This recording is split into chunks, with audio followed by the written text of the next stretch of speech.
किमकर्मेति कवयोऽप्यत्र मोहिताः तत्ते कर्म प्रवक्ष्यामि यज्ञात्वा मोक्ष्यसे शुभात् कर्मणो ह्यपि बोद्धव्यं च विकर्मणः अकर्मणश्च बोद्धव्यं गहना कर्मणो गतिः कर्मण्यकर्म यः पश्येत् अकर्मणि च कर्म यः स बुद्धिमान् मनुष्येषु स युक्तः कृत्स्नकर्मकृत् यस्य सर्वे समारम्भाः कामसङ्कल्पवर्जिताः ज्ञानाग्निदग्धकर्माणम् तमाहुः पण्डितम् बुधाः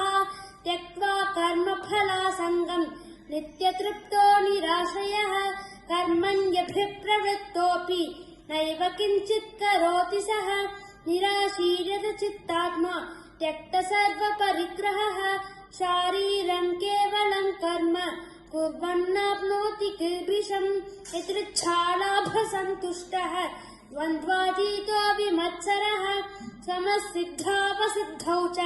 कृत्वापि न निबध्यते गतसङ्गस्य मुक्तस्य ज्ञानावस्थितचेतसः यज्ञायाचरतः कर्म समग्रं प्रविलीयते ब्रह्मार्पणं ब्रह्महविः ब्रह्माणो ब्रह्मणाहुतम्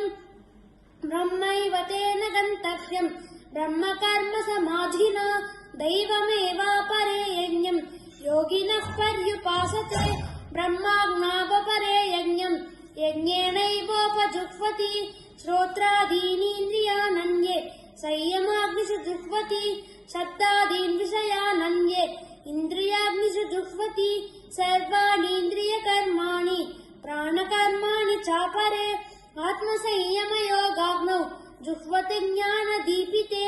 द्रव्ययज्ञास्तपो यज्ञाः योगयज्ञास्तथा परे स्वाध्यायज्ञानयज्ञाश्च यतयः संश्रितव्रताः अपाने जुह्वति प्राणम् पाने पानं तथा परे प्राणापानगतिरुद्ध्वा प्राणायामपरायणाः अपरे नियताहाराः प्राणान् प्राणेषु जुह्वति सर्वेऽप्येते यज्ञविदः यज्ञक्षपितकल्मषाः।